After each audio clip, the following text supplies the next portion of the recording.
Hello, everybody, and welcome to the Leverage Podcast. I'm Paul Richard. Our special guest today is Penny Chase, and she's going to be talking to us about her goat milk soap products and some of the things that she does in her business there. So, Penny, welcome to the podcast today. Thanks, Richard. I so appreciate being here today. It's awesome to have you on, and we first met actually at the very first networking group that I attended, which was the Network Navy. The ship was the SS Vanguard, which is no longer existing. It's now the SS Table Rock. And so it was so fun to get to know a little bit more about you and your business and your background. Tell us a little bit about your background, because you have a really interesting background, both militarily and about your business. So tell me a little bit about your background so the viewers can know who you are and what's going on with you. So I spent over 30 years in the military, the Army Reserves, for the most part. I did 3 deployments. I've been to Iraq, Afghanistan, Uzbekistan, and my dad was a Vietnam veteran who died from Agent Orange related cancer in 2001. So I started down a natural-ish, I hate that word, but a natural path. Many years ago. And when my mother got sick with cancer, and I was her primary caretaker, and she was going through chemo, and they said, well, you can't use this, and this, a whole laundry list of products. So it probably started with making your own tooth powder, not paste, you know. And as I started learning more about herbals and essential oils and alternative or complementary medical treatments, things just kept evolving, especially as I learned that I had been exposed through my military service to some pretty nasty stuff as well. And we ended up getting goats about 2018, and I had been making our own soap for several years, but I had all this extra milk left over, and you know, goat milk soap is supposed to be the best thing. Well, okay, let's give it a whirl, because there's only so much ice cream you can eat, and milk you can drink, and cheese you can eat.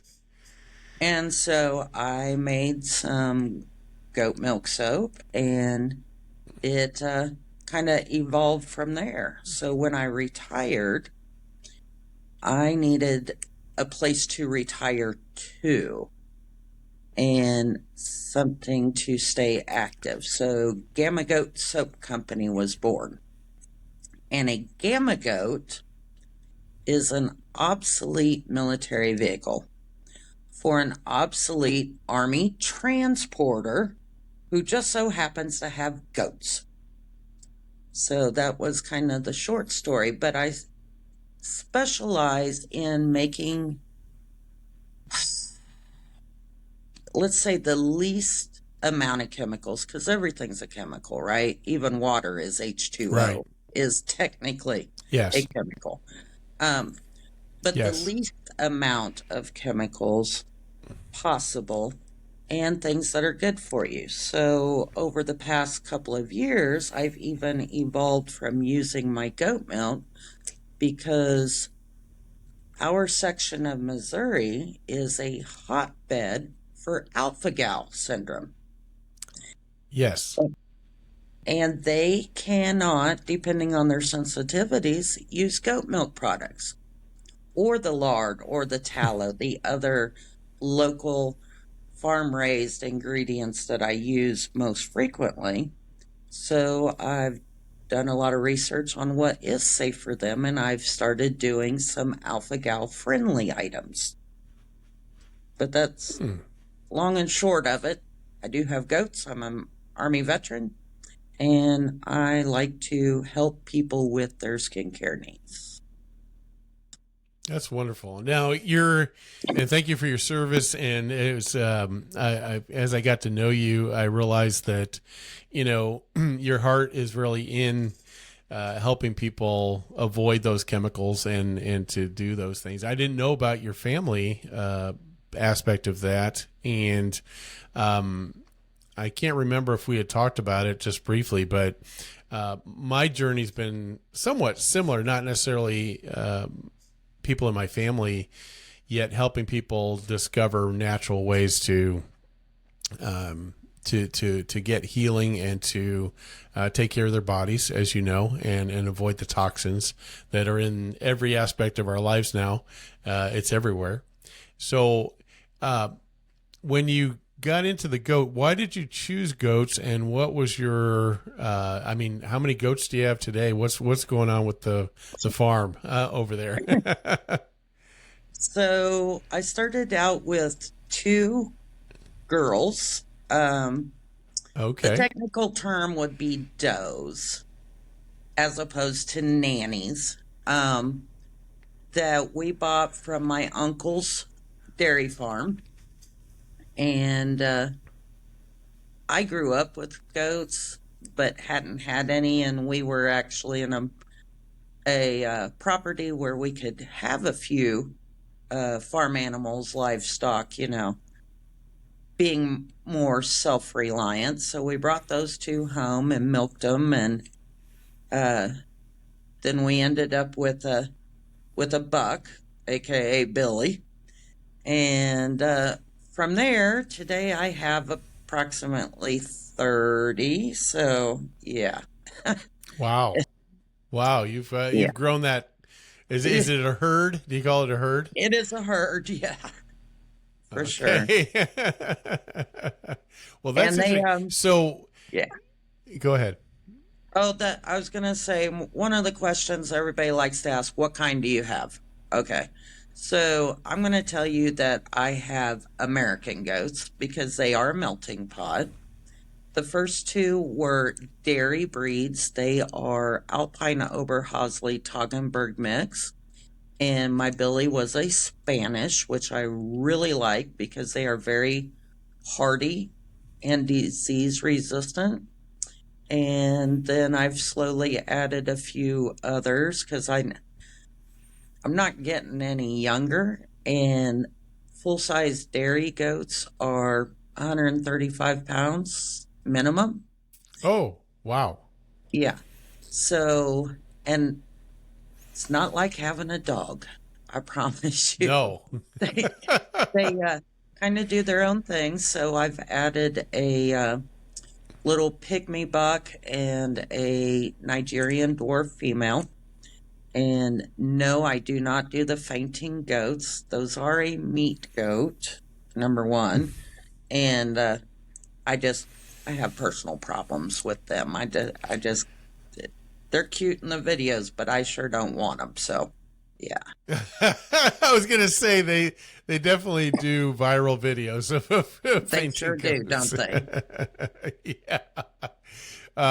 Well, so I mean, the whole goat raising idea is foreign to me. So tell me a little bit about. I mean, what kind of care do they require? What's the milking frequency? What's all that? Can you tell me a little bit more about that? Okay, so I milk about once a day. They can be milked multiple times a day, but with my schedule, Hmm. that's what I can do. They are more Mm-hmm. forgiving in that aspect than, say, a cow would be. They, my breeds are mostly northern. Like I said, Alpine, Oberhausley, Toggenburg. Those are European type breeds. They will breed once a year. A lot of dairy goat producers will immediately take the babies off and then bottle feed them. I don't do that. I, I, I just don't think it's right. So they're probably, oh, 12 weeks old or so before I start milking the mamas. And at that point, they are fully eating food and are quite capable of sharing a little milk with us. Um, I see. I usually milk for, say, 4 to 5 months, and then I let them dry up before we go again. They will live 10 years, give or take, sometimes a little longer, sometimes a little less, depending on their breeds. They do not eat aluminum cans, and they are not lawnmowers. Okay. Okay. Goats are much closer related to a deer. They like browse. So brush clawers, for sure. Lawnmowers, not so much. Want a lawnmower, get a sheep. Um, Okay. they are like babies, which is where the tin can thing comes from. Everything goes in their mouth. That's how they test everything. So they Hmm. will Hmm. nibble on all kinds of things. I promise you, they love roses of all sorts. Those are pretty tasty, as are dogwoods, red buds, but also poison ivy. So Oh, that's good news for me. But when they do get out, because they are ornery, uh, they they will go to the neighbors and do a little nibbling, and then I have to, yeah, it's the neighbors don't like that. So good to live in the country or have very tall fences. But I have yeah. seen them go Yeah. under fences as well. So they're just ornery. Hmm. They Now, so you mineral go ahead. contents, mineral. So with them as well, I also do a more natural path. So they have a mineral buffet, which is approximately 20 different minerals along with salt, and they in little bitty dishes, and they get to eat what they want when they want out of that. And it makes for a healthier herd without doing copper boluses and things, which is basically shooting a little copper pellet down their throat. That's specific to this area because we have some mineral deficiencies here in the Ozarks that Hmm. causes them to ring trees, which is not good for landscaping. Okay. Now, the minerals, is that something you get at the feed store or something, or Oh yeah, where do you you can source get that? them from feed store, but there's also um, I got a couple of different suppliers that you can find online. One is Little Avalon Farms, and the other is Molly's Herbals. So they Molly specializes in wormers, but she has a lot of other things as well that are herbal formulas. And I can't say that I've never used chemical wormers, but I try to steer clear of them unless they're absolutely necessary. Would that be like ivermectin or no? Um, so yes, I have used ivermectin, but yeah, that's the herbal preparation has a lot of things like wormwood, mullein. Um, well, I can't think of the laundry list. There's about 20 different ones in there, but it works really Okay. well. Okay. So yeah, goats are So, yeah, you do avoid antibiotics then at all costs? well as as much as I can. I'm not going to say at all Sure. costs because I I guess I want to say I'm more of a realist, and I Hmm. would rather not see my animals suffer if there's something that I could do to help them get better faster. Sure. Sure. Sure. Makes sense. And then, so you say you have a herd of approximately 30, right? And then, so if you've got um, milking operations going there, how much production are you pulling for as far as milk right now? So I have 30. About 17 of those are this year's babies. Okay. So, yeah. And then I have 3 males. So that leaves me 10 to milk. About 7 of those are ones that I legit would milk. And they're in the ballpark of a quart each per day. That's Okay. if they don't kick me or dump the bucket or Right. other such things. So, yeah. Sure. Yeah. Sure. All right. Yeah, that's good. And then, how much of that milk then are you using in your production of soap and other products? Okay. So I'm doing some mental math. Hang in there with me. It's Um, okay. It's okay. I'm just so curious about this. Yeah. Go ahead. so 18 ounces for 3 pounds. So that's 6 ounces. There's about 6 ounces per pound of finished soap. Oh. Um, Okay. yeah, that goes into it, give or take. It'll vary a little bit based on the fats in the soap, and that's a whole chemical reaction science class kind of thing. So, in order to make Sure. Sure. soap, you have to have a liquid portion. In my case, normally the goat milk, and Okay. then you use that to dissolve your lye. So, sodium hydroxide or potassium hydroxide are the two most popular or most prevalent. And then that mixture is added to your fats. So, when you say that, um, oils, butters, and fats. So, a standard mixture would be olive oil, coconut oil, and lard or tallow, plus a few other things. So, um,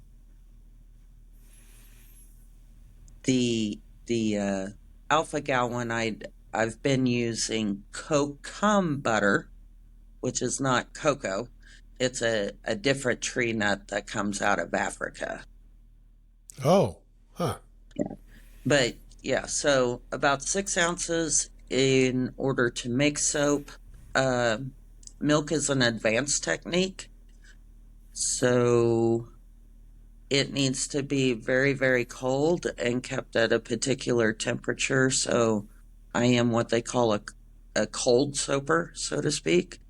And I do both hot and cold process. I don't know how far you want to deep dive into this. Like I said, it's definitely a science class in its own right. Well, I think it's super interesting. And by the way, I mean, the folks that are buying your products, I think, would want to know what you go through to bring those to market, because, you know, the simple products out there that are made in a laboratory are so different from what you're doing.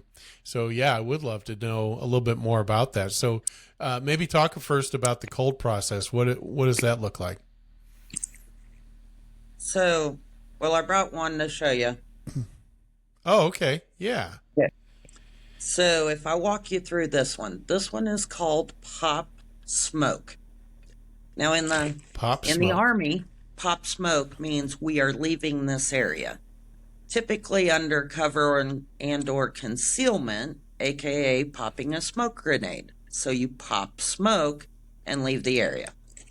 So this particular one is tea tree and charcoal, and I was asked for this by one of my customers. So it has, first we milk the goat, right? Then we freeze the milk. I typically do ice cubes because that just makes life easier. Sure, sure. Measure out my milk, my lye, my fats. This particular one has olive oil, coconut oil, lard, which I've rendered myself from another local farm that is veteran owned, and they are Berkshire hogs, which are a heritage breed and Hmm. have a lot of fat as opposed to the lean. And then I use beeswax. That's to make it a little bit harder. And I try to get local, but sometimes that's not always possible. I have tried raising beads. I've not been successful yet. That's still a work in Hmm. progress. Sure. So Sure. those are the fats that go in it. Okay, so you've mixed your lye mixture, you've poured it into the fat, and then it goes into a crock pot.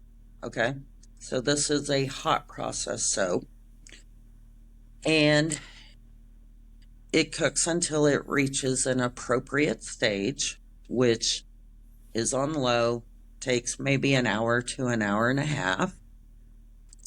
And then I split it into thirds, and one section gets charcoal, one section is left plain, and one section gets chlorella, which is an algae, and that gives it the green and black tint swirls in there. Yeah. Yeah. And I add tea tree and rosemary essential oils Mm. Mm. and honey and salt. And I'll tell you about those here in just a second. But they get Okay. Yeah. mixed into the swirl and then poured into the pot. The purpose of the honey is to up the lather because sugars make things lather better. Hmm. The salt assists with making it harder. Now, most of your commercial people will use sodium lactate as a hardener. Why? I've got salt. You've got salt, right? It's readily Yep. available and it works just as well. And basically, I'm using sea salt in most of this. There are a few that I do, like some Himalayan or other various salts for different mineral contents, but for the most part, just sea salt. Again, I use the honey because it's lather. I have it around all the time and it adds a lovely scent. Very, very mild, very gentle. Hmm. The reason I mix the tea tree and the rosemary for this, one, I usually do something a little different from everybody else because I guess that's how I was born. Uh, can't do the same thing as everybody else. But Right. the tea tree on its own can be pretty sensitizing and very strong. The rosemary helps tone it down, but also brings some, what do I want to say, symbiotic type help. So this particular one, people like it for body odor and face, acne, this kind of thing. Both of which are very good for that. Not necessarily masking, but helping to remove the bacteria that causes acne and body odor. Hmm. Now, going even a little further into this, essential oils are volatile organic compounds, VOX, right? You will hear that term a lot in the natural world. Just because it's from a plant does not mean it's safe. That's number one to remember. Number two, Mm-hmm. I use the IFRA standards when I calculate everything. That's the International Fragrance Regulatory Authority. Okay. Mm. And they Yeah. will publish what makes something skin safe or not. So and they are at general population levels. So I would not recommend using these on babies for sure. Most of my soaps are for adults. I do have some kid ones, and if you ask me, I will tell you which ones are more appropriate for different people or conditions. So that's pretty much Pop Smoke. And it's quick and Now, fast. is the charcoal? I'm sorry. Is the charcoal? Is that activated Yes. charcoal, Yep. or it is? Okay. Yep. Okay. Okay. Very good. Cosmetic. I didn't do it out of the backyard or out of my, you know, burn pit, fireplace, or any of that other. It's Right. Right. it's legit activated charcoal and is approved for cosmetic uses. Very good. Very good. Do you happen to do my favorite fragrance of all is patchouli mint? Do you do a patchouli mint? No, but I can work on that. I have a patchouli and I Okay. have a two or three different mint varieties. So one of the most popular This. is called Ruck Buttercup, and it's spearmint and Yeah. eucalyptus with frankincense. And the other one is Shock and Awe, and that one's just straight up peppermint, and it will give you a tingle. It is within the IFRA standards, but it is meant for adults and a refreshing shower experience. Ah. So Ah. have a I rosemary think the one mint is. shampoo. Oh yeah. Yeah. Yep. I think the closest one is probably the spearmint. I think that patchouli with this that spearmint kind of, or I think of wintergreen almost kind Hmm. of fragrance is so good. Because I walk into, if I'm in one of the big cities, I walk into Whole Foods and I can smell it from the front door, and I just go over and I love this. That's my favorite one to sniff in the cut bars that they have there, and that type of thing. So definitely, The definitely, problem I with think most of them carry patchouli, that. yeah. Yeah, Oh, go the ahead. problem with patchouli is in order to get the scent that the patchouli lovers like, you're exceeding the skin safe amounts. So a lot of Oh, those interesting. are fragrances as opposed to an EO, or they're a blend FOEO mix. But Oh, yeah, okay, I okay. do like to use patchouli, and it is a base note in several of my different ones, but a true patchouli that makes my patchouli lovers happy is still in the works. They're all like, Ah. it's close, but it's not there yet. Okay, we'll try again.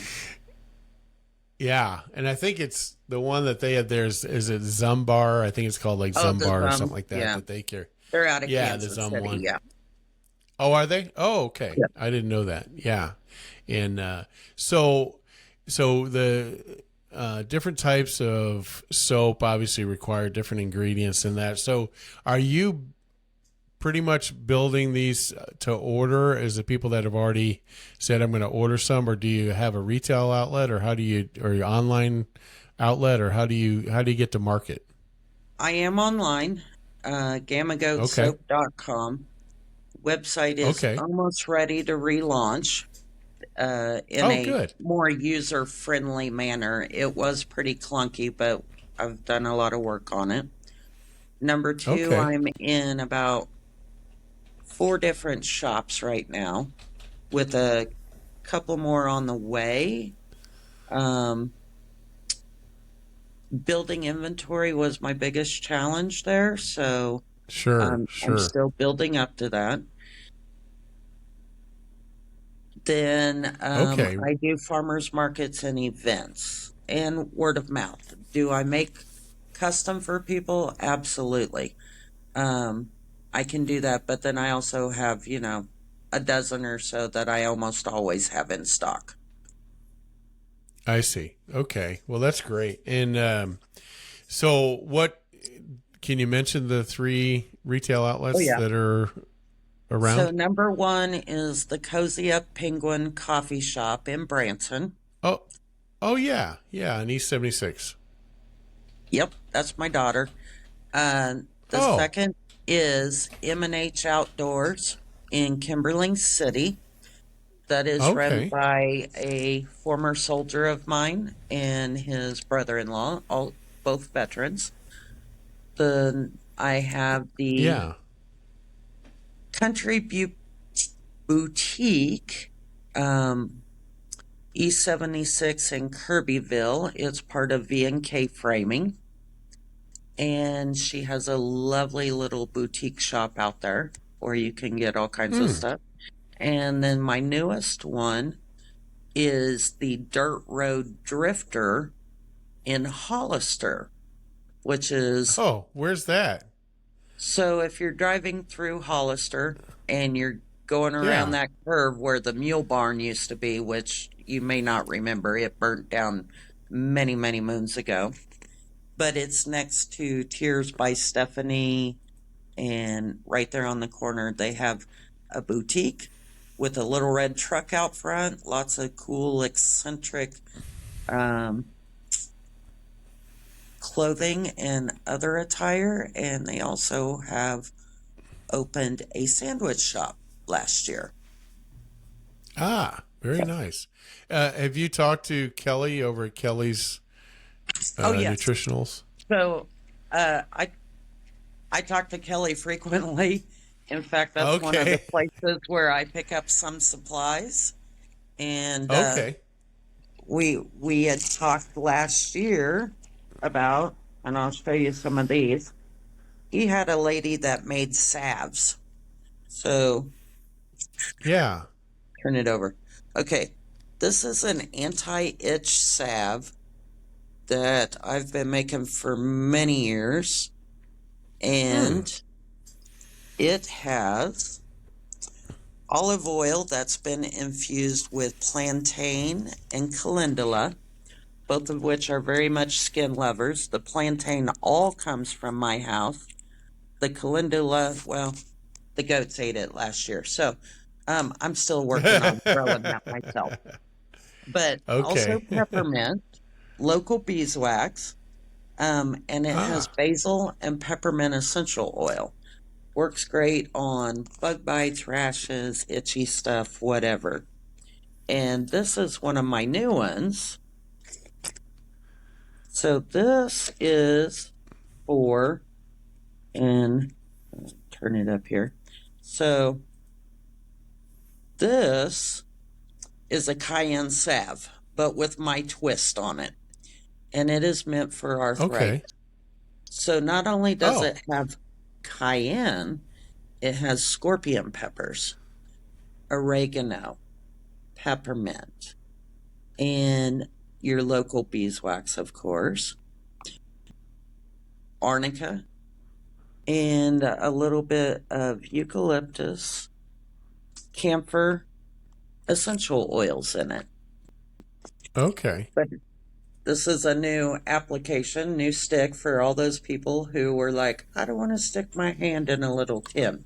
So we're Yeah. trying this giant stick out so far. That's been good. It's not quite for sale yet because it's still in testing, but so Looks far kind of it like a seems to shotgun be, shell, doesn't it? yes. And I've got the itch in a stick now too, so, Oh, okay. Cool. and a Cool. few other things. Yeah. You and I had talked. I mean, this has been over a year ago, but I know I normally buy liquid Castile, pure Castile soap, and you said that real pure Castile soap is made with, um, was it goat's milk? No, by definition, Castile soap is 100% olive oil. So Olive oil. Okay, if olive oil. you pick up your Dr. Bronner's or whoever's Castile soap, I'm saying by Yes. definition, okay, is Yes. 100% Castile. So by definition, their soap is actually a Bastille, which is a bastardized Castile, which is Oh, kind of funny. okay. But yes, I've been working on some liquid soap. Um, I have not gotten the right consistency that makes me happy yet. So, not for Sure. sale. But there are some liquid soap makers out there. But that was just a fun fact trivia because I find it funny about Castile and Bastille, the difference. So, Yeah, that's very interesting because, well, and you and I talked about this too. It's like if you go to, let's say, Walmart, right? Used to be you had a whole aisle of bar soap, and now it's down to almost nothing, and it's all liquids, right? It's all hmm either shower gel or body wash or something of that nature versus a bar of soap, that type of thing. And I understand that. I mean, it's easier to apply, I think, in a lot of ways, in that type of thing. So what I've been using typically um, is it called African black soap? I think is one of them, and then the other one is the Dr. Bronner's Castile or Bastille soap. I'll call it from now on. I'll call it Bastille soap. But I found because I have very oily skin, and so some people say, "Well, that dries my skin out." I don't have that issue. I mean, I literally have to take typically 2 showers a day just to not feel like my oils are too heavy in my skin. So now is African black soap, what is that formula something that you could make as well? it is. And I have looked at it. I have not made any as yet. Um, but I have been wanting to try to make it. So that might be a project for later on this year. Um, Yeah, yeah. yeah. Well, that's fun. It's fun to explore some of those things and just see what's going on in those areas. So I did bring up your website. So again, if they want to go look at something, gammagoatsoap.com, and your website, you're just releasing some updates, it sounds like, to the site here. Is there anything that we didn't cover that you'd like to talk about at all? Not that I can think of. Even though it's soap and it's goats, I do work in various entities. So not everything is soap, like you saw with the anti-itch and the whatever. This is one of Yes. my best Yes. sellers. A lot of people call this What is jungle that? juice. So this is Jungle Mama body spray. Most people buy it because bugs don't like it. But I can't call it bug spray because that means the EPA regulation, I need to get a license for that. But it's a body Oh, spray I with see. fragrance oils, excuse me, essential oils, witch hazel, and distilled water that works pretty well. And I formulated that many years ago when my grandson was born. And this circles back to my toxic chemical thing. So, DEET and permethrin. I spent a Yes. lot of time with a permethrin soaked uniform. And yes, it works great. So does DEET. But it was not something I wanted my grandson to have on his skin or his Yes. hair, his Yes. clothes. So I came up with this. It is better than your bands, but in my mind, less toxic than some of those things you can buy on the shelf. So where I was going Sure. with that, yes, Gamma Goat Soap Company, but I also do other things, herbal, natural, organic, that kind of thing. But my heart's in soap, so many fun creations and ideas and things, but I'm happy to Yeah. help people with their skincare needs. Is there anything that would work? I've been looking for a like a facial peel or something like that. Is there something that you have in your product line that works for that? I actually have a coffee face scrub that is Oh, made you with do? a yes, made with espresso grounds and jojoba oil and some other fun and exciting things. Um, Peel kind of things, you got to be careful with those. But Yeah. lemon juice, citric kind of things work really well. But I would not use them more than once a week for sure. And a lot of people, if you're super sensitive, no more than once a month. But a lot of times Oh, when your okay. skin is oily, it's because your skin is dry, and so you produce more sebum, which jojoba is very, it's a liquid wax, which is very similar to our natural secretions. And a lot of times people wash off their beneficial without replacing with better things. And you were I see. talking Yeah. about body washes and things. So, by definition, a soap has touched lye at some point in its lifetime. And if people tell you their soap has no lye, they're uneducated or lying to you, because it is Hmm. an alkali salt of fatty acids. Now, during the 40s, World War II, surfactants and detergents came into play, and that's where your body washes and things are happening. But if it's labeled Hmm. soap, not the same thing. They have different properties, and that's a whole nother hour to talk. So I know you don't, Sure, sure. but that would be another show altogether. But just another fun fact, because I have done a lot of research on this over the years. So Yeah, yeah, this is fantastic. So, and there's some people I was thinking I might want to link you up with that I've met through other networking groups that you may be able to do some complementary things together in that. But I'll save that for another time. We'll talk about that. Okay. absolutely, it was great talking to you today.